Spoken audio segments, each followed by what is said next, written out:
जय श्री राम। आप सभी को रामायण पढ़ना बहुत अच्छा होता है, इसलिए पहले राम फिर काम।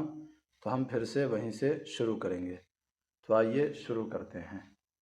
मंगल भवन अमंगल हारी, द्रवहु सो दशरथ अजीर बिहारी। जय सिया राम जय जय सिया राम, जय सिया राम जय जय सिया राम।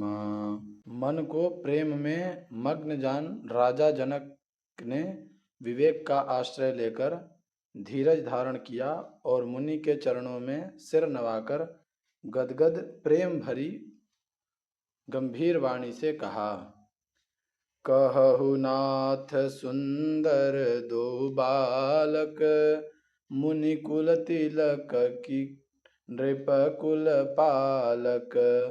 ब्रह्म जो निगम नेति कही गावा, उभय बेश धरि की सोई आवा।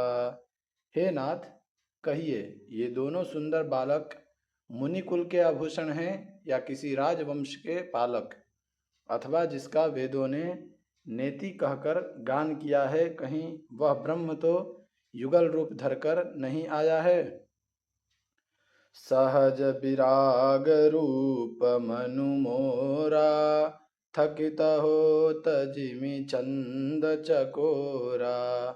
ताते प्रभु पूछऊं सती भाऊ, कहु नाथ जनि करहु दुराऊ। मेरा मन जो स्वभाव से ही वैराग्य रूप बना हुआ है, इन्हें देखकर इस तरह मुग्ध हो रहा है जैसे चंद्रमा को देखकर चकोर। हे प्रभु, इसलिए मैं आपसे सत्य निश्चल भाव से पूछता हूँ। हे नाथ, बताइए, छिपाव न कीजिए। इन्हीं बिलोकत अति अनुरागा, बरबस ब्रह्म सुखहि मन त्यागा। कह मुनि बिहसि कहेहु नृपनी का, बचन तुम्हार न होई अली का। इनको देखते ही अत्यंत प्रेम के वश होकर मेरे मन ने जबरदस्ती ब्रह्म सुख को त्याग दिया है। मुनि ने हंसकर कहा, हे राजन, आपने ठीक यथार्थ ही कहा। आपका वचन मिथ्या नहीं हो सकता। ये प्रिय सब ही जहाँ लगी प्राणी, मन मुस्काहि राम सुनि बानी। रघुकुल मनि दशरथ के जाए, मम हित लागी नरेश पठाए। जगत में जहाँ तक जितने भी प्राणी हैं, ये सभी को प्रिय हैं। मुनि की रहस्य भरी वाणी सुनकर श्री राम जी मन ही मन मुस्कुराते हैं, हंसकर मानो संकेत करते हैं कि रहस्य खोलिए नहीं। तब मुनि ने कहा, ये रघुकुल मणि महाराज दशरथ के पुत्र हैं। मेरे हित के लिए राजा ने इन्हें मेरे साथ भेजा है। राम लखनु दो बंधु बर, रूपशील बस धाम। मख राख्यऊ सब साखी जगु, जिते असुर संग्राम। ये राम और लक्ष्मण दोनों श्रेष्ठ भाई, रूप, शील और बल के धाम हैं। सारा जगत इस बात का साक्षी है कि इन्होंने युद्ध में असुरों को जीतकर मेरे यज्ञ की रक्षा की है। मुनि तव चरण देखी कहराऊ, कहि न सकऊं निज पुण्य प्रभाऊ। सुंदर श्याम गौर दो भ्राता, आनंदहु के आनंद दाता। राजा ने कहा, हे मुनि, आपके चरणों के दर्शन कर मैं अपना पुण्य प्रभाव कह नहीं सकता। ये सुंदर श्याम और गौर वर्ण के दोनों भाई आनंद को भी आनंद देने वाले हैं। इनके प्रीति परस पर पावनी, कही न जाय मन भाव सुहावनी। सुनहु नाथ कह मुदित विदेहु, ब्रह्म जीव इव सहज सनेहु। इनकी आपस की बड़ी पड़ी इनकी आपस की प्रीति बड़ी पवित्र और सुहावनी है। वह मन को बहुत भाती है, पर वाणी से कही नहीं जा सकती। विदेह जनक जी आनंदित होकर कहते हैं, हे नाथ, सुनिए, ब्रह्म और जीव की तरह इनमें स्वाभाविक प्रेम है।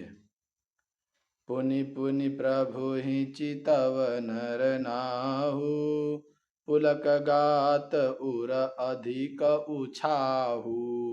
मुनि प्रशंसी नाई पद शीसु, चले लवाई नगर अवनीसु। राजा बार बार प्रभु को देखते हैं, दृष्टि वहां से हटना ही नहीं चाहती।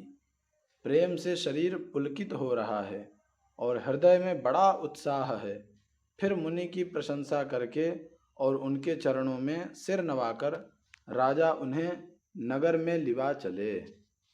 सुंदर सदनु सुखद सब काला, तहाँ बासुलय दीन भुआला। करि पूजा सब विधि सेवकाई, गयौराव गृह विदा कराई। एक सुंदर महल जो सब समय सभी ऋतुओं में सुखदायक था, वहाँ राजा ने उन्हें ले जाकर ठहराया। तदनंतर सब प्रकार से पूजा और सेवा करके राजा विदा मांगकर अपने घर गए। ऋषय संग रघुवंश मणि, करि भोजन विश्रामु।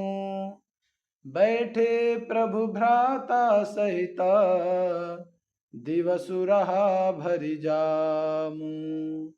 रघुकुल के शिरोमणि प्रभु श्री रामचंद्र जी ऋषियों के साथ भोजन और विश्राम करके भाई लक्ष्मण समेत बैठे। उस समय पहर भर दिन रह गया था।